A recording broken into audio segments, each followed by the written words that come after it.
Hi everybody, I'm Tim Pocketat. Let me welcome you to the next ISAS Brown Bag, a monthly series of talks. Today we are lucky enough to have the cutting edge of archaeological technology on display. And you really can't get much more cutting edge in archaeology at ISAS than by having John Lambert, who's our spatial analyst. And besides working with drones, I just wanted to add that Mike and John are also busy developing our 3D scanning technology, our advanced GIS applications, and our high-resolution GPS, which we were out messing with yesterday. And with that, I'll let you take it away. All right. Thanks, Tim.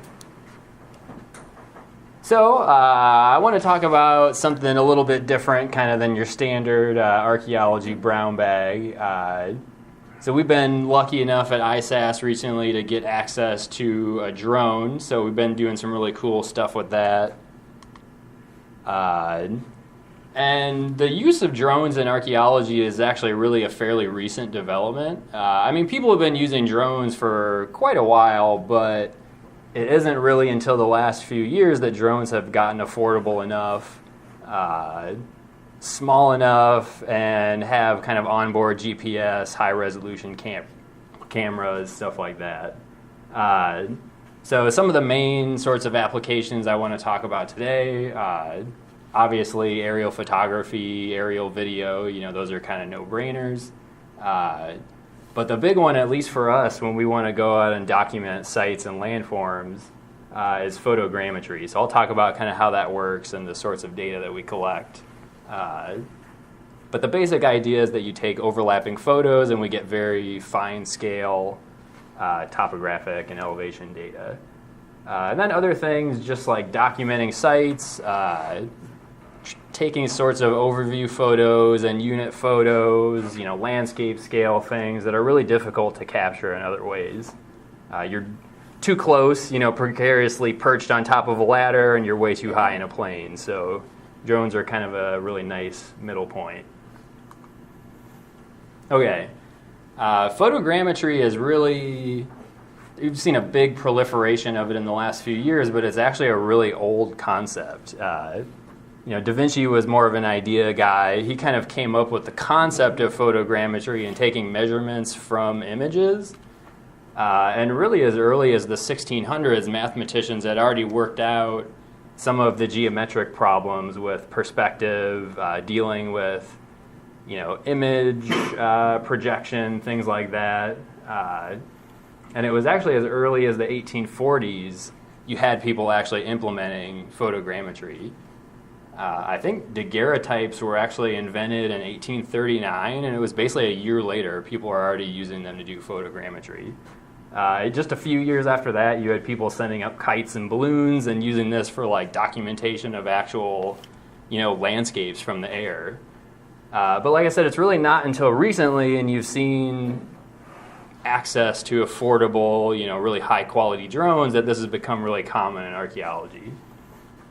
So the basic idea behind photogrammetry is you take a series of overlapping photos, and usually we like something like 60 to 80% overlap between images, and software uses the differences in perspective from that overlapping set of images to calculate the topography of an area. So if you guys have, I'm sure everybody's seen the old 3D ViewMaster slide viewers, it's basically the same exact idea. It works really similarly to how your eyes see stereo vision. So what do we get from that? We get a really dense point cloud that has essentially just the elevation at each location. We get photo mosaics. And I'll talk about this a little bit more, but what this really is a surface model. So it's fundamentally different from things like LiDAR. So LiDAR, I'm sure all you guys know, a plane flies, or other, a helicopter, things like that, will fly over an area. Laser is sweeping the topography. And what you get back are millions of individual laser returns from that LiDAR. So if you look at this top image over here, this is a LiDAR, just the raw point cloud from Rattlesnake Mound at Cahokia.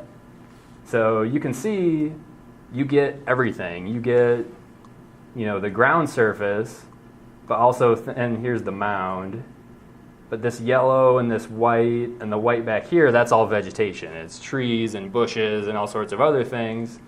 And when you get that back in that final processed form, usually that stuff will all be edited out. But it's there in the data. So some of those laser returns will hit the canopy, but a lot of them make it through to the actual surface of the ground, which is really what you're interested in. But photogrammetry is really different because you're calculating that geometry from photos. All you've got is essentially that first return. You can kind of think of it that way. You've got a point cloud that's just built up on the surface of, here's some trees, there's the ground surface, and you can see you really don't have anything underneath that top image. So you're a little bit limited in the kinds of applications you can do with photogrammetry compared to LiDAR. But it does have a lot of advantages. LiDAR, the planning and processing cycle is really long. I mean, they might fly a county and you'll get the results back a year later. Whereas we can take a photogrammetry flight from our drone and have results, in less than a week. So it's pretty much on demand. It's a lot cheaper. You have a small one-time investment for your drone setup, and then you can fly as many areas as you want. Custom LiDAR flights are very expensive by comparison. So it definitely has some advantages over LiDAR, but you just kind of have to be aware of the kinds of limitations that photogrammetry has. There are also some kind of flight planning considerations that we have to keep in mind, especially for archaeology. A drone is an aircraft, so it's subject to FAA regulations. Things like restricted airspace. We're lucky, and most of the places we fly for archaeology are generally out in rural areas. We don't run into too much of that.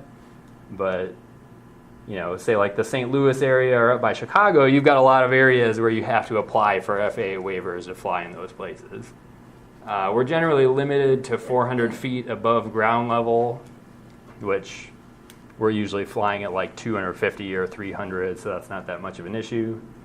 You can't fly at night. You can't fly beyond visual range.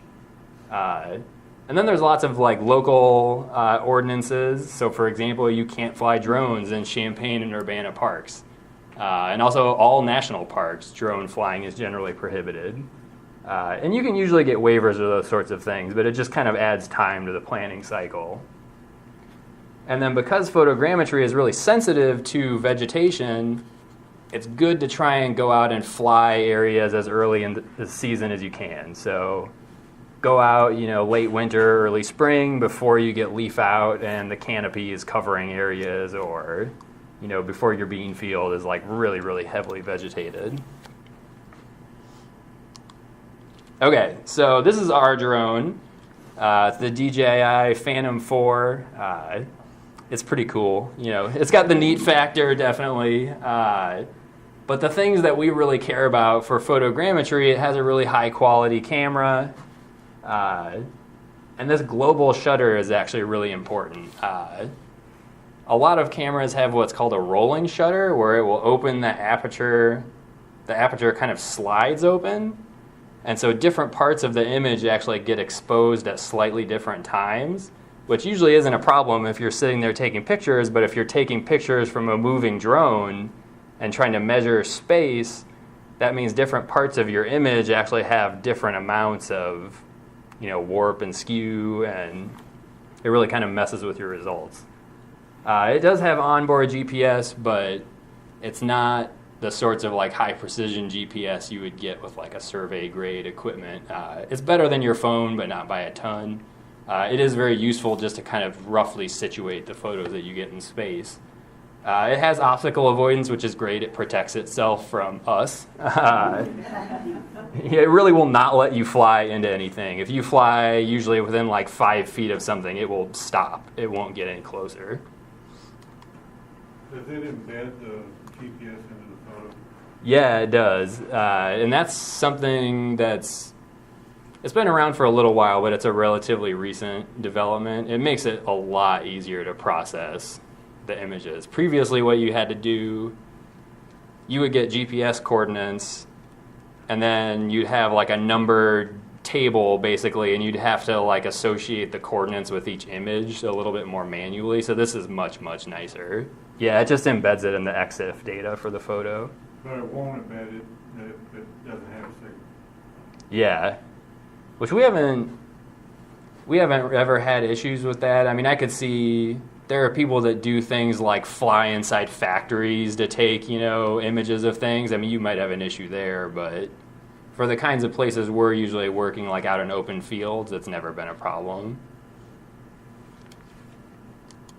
There are ways that you could kind of get around that, though, and I'll talk about that a little bit. So, you guys have probably seen drones. People fly them out, outside. People love them. They're really fun. And there's actually a reason that you see mostly quadcopters instead of things like bigger fixed-wing drones.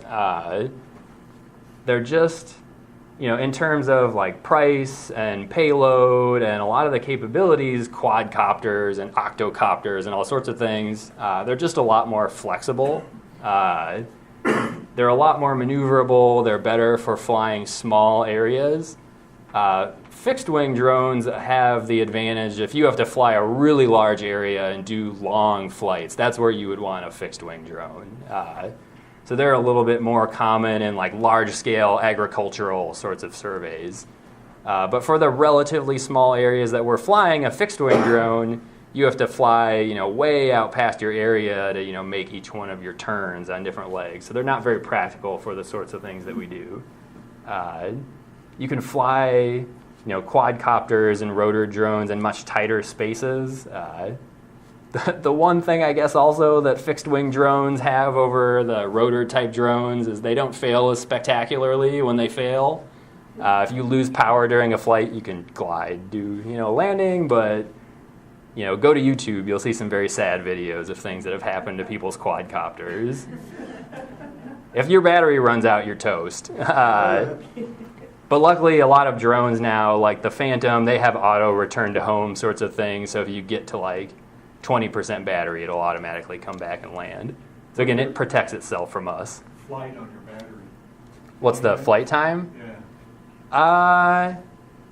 For most of the stuff, if you're flying at a pretty reasonable speed, you'll get about a half hour out of a battery, which is actually really good.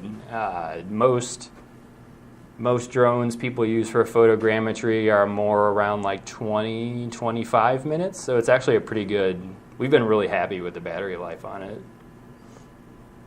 Like I said, you start to hit that 20% window and it wants to come back and land. So I mean, realistically, you're more looking at like 25, 26 minutes, but most routes take 12 or 15 to fly. So you're never very close to that. Okay, so here's a couple of the first applications that we've done. We've gone out and flown 3 sites so far. This actually isn't the first, but it's kind of an example. I wanted to just work through the process and show you guys how it works. It's a site called Noble Weeding. Illinois State University was out there doing a field school earlier this summer, and a bunch of people from ISAS came out for a few days to come help. It's a Mississippian site, and some of you guys I'm sure will know exactly when it dates to better than I will, but just say roughly about 1,000 years ago. And the cool thing about Noble Weeding is there's a ton of really well-preserved house and pit features. It's a cool chance to go out and try and document the landscape of this site. There are a lot of reports from early visits to the site that there may have been some sort of platform mound. So that was another thing, is we wanted to see, can the drone pick up the remnants of that mound? Can we find that feature? So here are the couple different routes that we planned. So there's a few different ways that you can do it. You can do it just based on timing, where you set the drone to take a photo every, say, 2 seconds. So it'll just fly these legs and it will take photos along the way. So what you do is you tell it, what altitude do I want to fly at? How much overlap do I want with all my photos? And what resolution do I want? So you actually tell it, I want each pixel of ground to represent, say, 2 centimeters of actual space. So then the software calculates your routes. You can also do it with waypoints. So it will go and it stops, takes a photo, goes, stops, takes a photo. This is how people, this is a slightly more accurate because it has to go and stop at that exact location before it can take a photo. This is the way people always had to do it before there were global shutters on drones. But with the timed route, you never have to stop. You can just keep flying, and since it exposes that whole image at once, you don't really have to worry about motion blur. So it's a little bit quicker. You can usually fly bigger areas with a timed route since it doesn't have to stop at each location. Okay, so what does data collection actually look like? So we go out, we plan these routes. We also lay out a series of ground control targets. So you guys, the astute observers in the audience might see this as an old carpet square. It doesn't really matter what you use. As long as you have something that you can locate later on in the aerial photos and you know how big they are, just about anything works. I've seen people use buckets and vinyl roofing squares and all sorts of different stuff. The main advantage of these carpet squares were we got them for free from a carpet shop that was going to throw them away. So the first thing to see is the drone is really hard. You know, visual line of sight can sometimes be a little bit of a fuzzy term, especially when it's flying at 300 feet. So here's the drone, actually.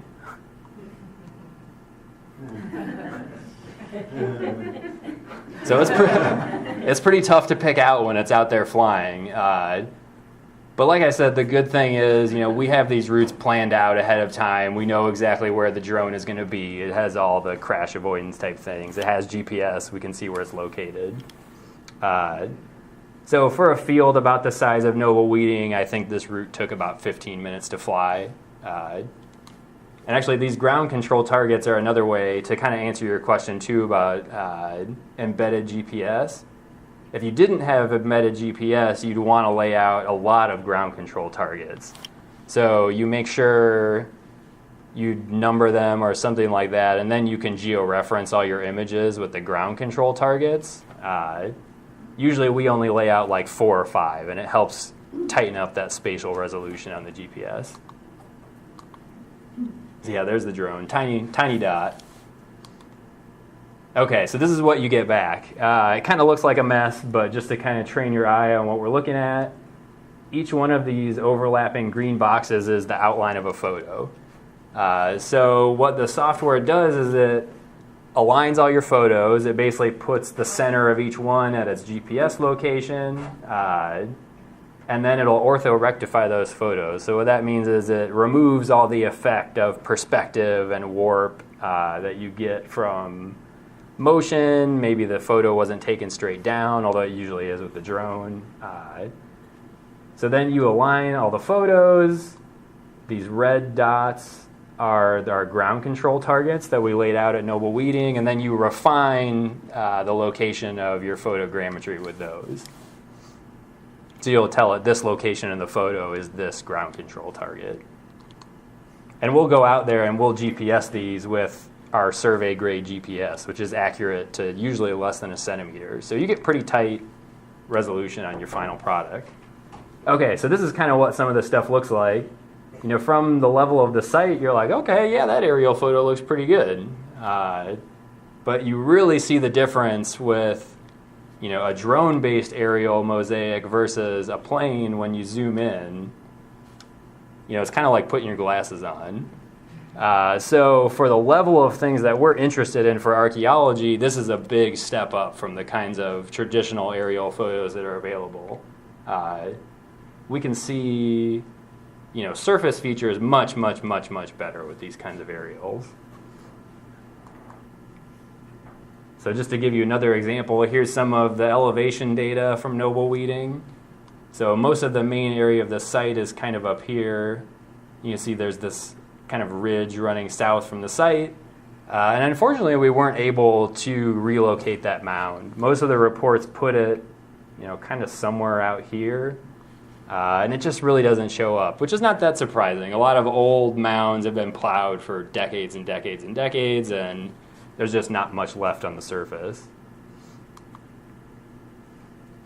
So this is that surface model that I was talking about. So, you know, you can see areas like out here in the field photogrammetry works really, really well. But here is a tree line with an old railroad track. Those trees look pretty ugly, and that's because you're not getting that return through the canopy. You're just getting that top of the tree. But so there's what it looks like when you zoom in on the field. You can see like individual furrows. Here's an old, stream channel or some sort of geologic feature. So here's another site. This was actually the first site that we flew with the drone. Stillwell is a site out in western Illinois, pretty close to the Mississippi River.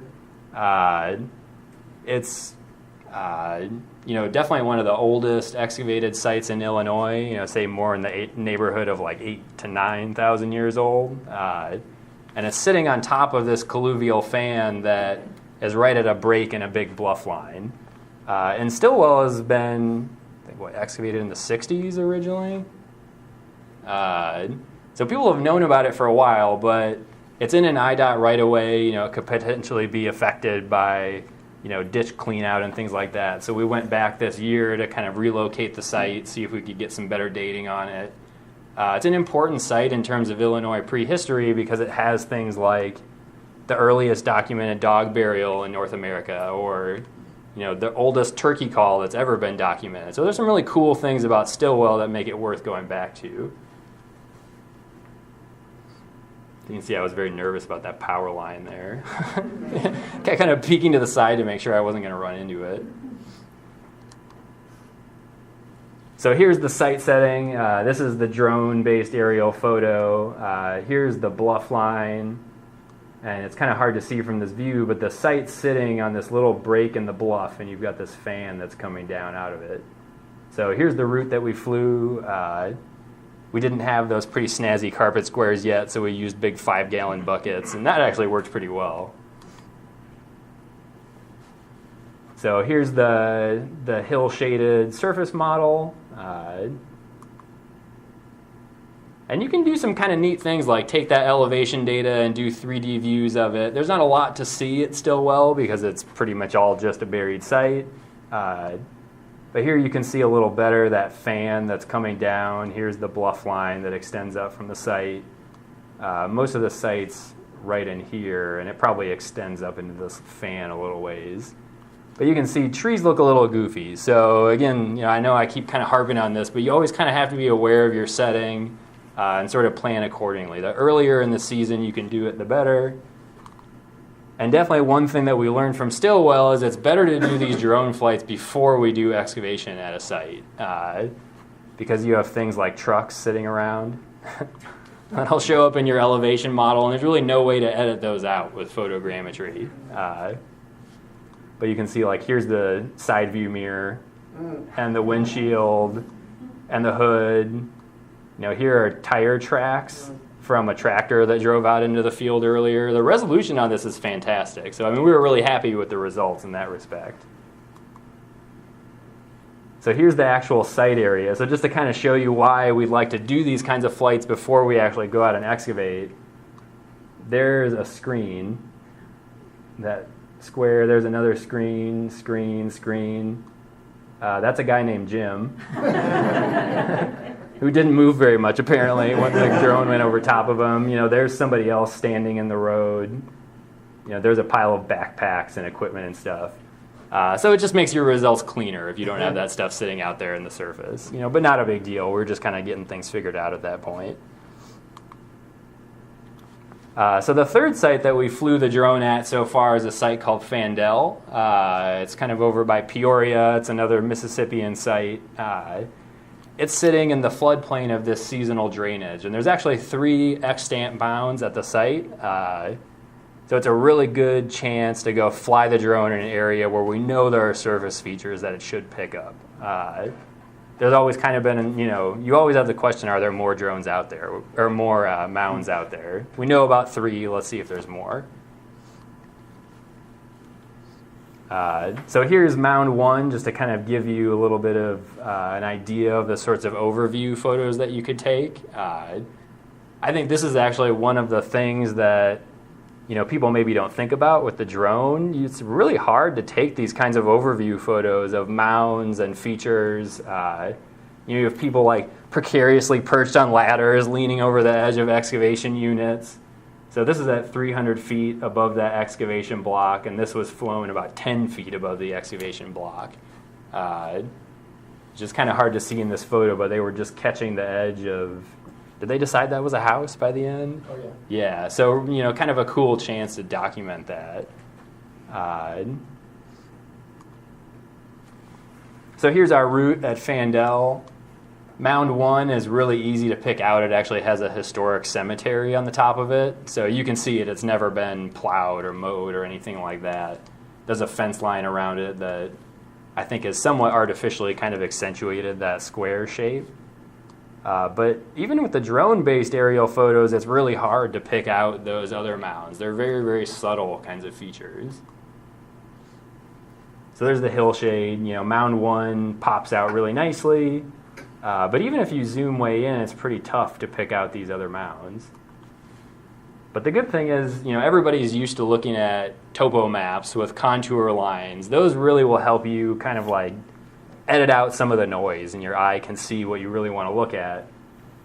So there's Mound 3, and there's Mound 2. This is another one they were actually excavating on. And those pop out really, really nicely when you look at the elevation data that way. So I think if there were more mounds out here, we would see them. But a few of the other cool things, here's the modern drainage, and you can see it's been really heavily canalized. But if you look out this way and kind of this way, you can see that at least periodically, prehistorically, that drainage breached its banks, and hopped out here to the west and then deposited a bunch of material out in this area. So that probably has a lot to do with why the mounds are placed where they're placed. They're like just out of the path of that seasonal drainage. So here's a 3D model of Mound. So here's Mound 2 down here. It's not much. This is 5 times vertical exaggeration. So like I said, they're very subtle features, and the drone is picking up on them really well. That's actually the back dirt piles up on top of the mound. They stick out way more than the mound does, actually. So in my eye, that's actually really encouraging that we're picking out those sorts of features, even if they're pretty subtle. The trees look like towers at 5 times. All this little spikiness in here, the beans had actually already sprouted in that field. So you don't really see the effect of it when you're zoomed way out, but when you zoom in, you can actually see those. Okay, so like I said, we haven't done a ton of applications with the drone so far. It's worked out really well in the places where we've used it, but we're not the only ones using drones. There are some other really cool applications of just straight aerial imagery, and then there are a few, a little bit more involved techniques, things like multispectral imagery and thermal imagery. You actually can attach LiDAR if you have a big enough drone. So here's one really cool example that I found. These are guys flying drones out on the Lake Huron shoreline. So there's a submerged shipwreck, and then a bunch of timbers from the shipwreck that have been submerged. Here's a few more that are right offshore. This is actually something potentially that we could do in Illinois. We could fly it, over Lake Michigan, other sorts of places. So very cool. Places that are really, really difficult to survey with traditional means. You could go out and do underwater survey, but it's expensive, it's really time consuming. Usually your visibility is not very good. So if we can survey these areas from the air, really cheaply and effectively and quickly, that's a really cool application. So here's another one that's gotten a lot of press recently. Probably a lot of you guys have heard that the UK and Ireland have been undergoing a really historic drought. It's super, super dry there right now. And a lot of previously undocumented archaeological features have been discovered as a result.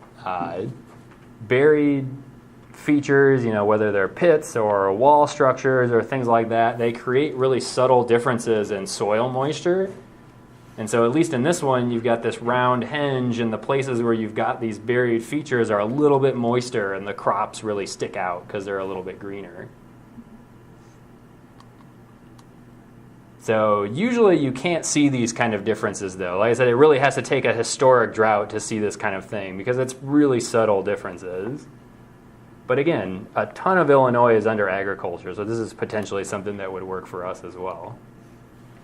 What people do more often is they use something called multispectral imaging.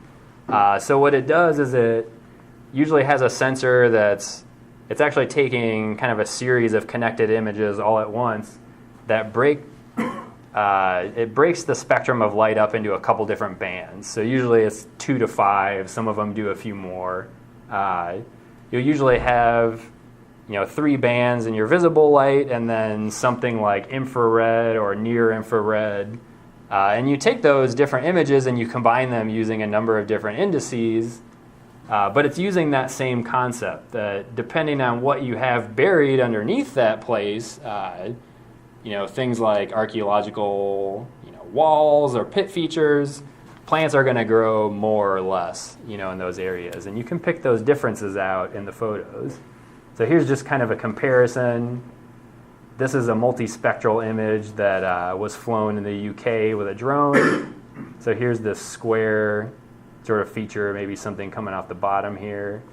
And they had previously actually done geophysics at this area. They ran, I think, a magnetometer across the site and originally thought this was just an L-shaped structure. So just a little bit different way, to peek at things that are sort of near surface features. So just different results. Some sorts of features pop out better than others. Another one is thermal imaging. It works basically along the same principle depending on where things are buried or what sorts of soil is there, how deep are pit features or buried walls, things like that. The ground surface is going to radiate heat differently depending on what's there. And you can fly a drone with a thermal camera. And so here's one cool example of a Chaco era room block in New Mexico. And this is really kind of still in its infancy. People are just getting a grasp on how does flying those images at different times of day, different weather conditions, how recently has it rained, how windy is it? Those can really affect your results, and we're just kind of starting to figure those kinds of things out. But you can see that, taking an image at 5 versus 6 versus 7, and then later on at night, once things have kind of cooled down, really makes a big difference in what sorts of things pop out. This is just a straight photo. So here's a few other examples of thermal imaging with drones. Like a lot of things, historic features or like really substantial architecture are going to show up really well with these sorts of things. So here's a site in Iraq. So here's magnetic gradiometry. This is something that we use at ISAS all the time to go out and document buried sites and features. It's very cool to take and compare the results from drone-based thermal imagery because certain things that pop out well here, don't show up well here, and vice versa. You basically see more things if you combine those methods. So this is a Mound site in Arkansas, and you can kind of see these same sorts of comparisons. Here's gradiometry. Here's thermal imagery. This is one of these vegetation indices that I was talking about with multispectral imaging. And there's another, this is essentially a combined index with the thermal imaging and the multispectral down here. So there's some really savvy things you can do to kind of leverage those sorts of data. And I think one of the coolest things that's really just emerged in drone-based surveys is drone-based LiDAR. It kind of combines the best of both worlds. Generally LiDAR, like I said, is very expensive. It's tough to go out and fly certain areas, long lead times. But if you have a big enough drone, you can mount LiDAR on it. And there's some really spectacular results that people have been getting. Like I said, one of the big advantages of LiDAR over photogrammetry is that it can penetrate vegetation better. So this is down in Guatemala. People have known about sites like Tikal for a long time, but people have used LiDAR mounted on drones in recent years and been able to document that the areas in between all these monumental architecture sites are also filled with archaeology.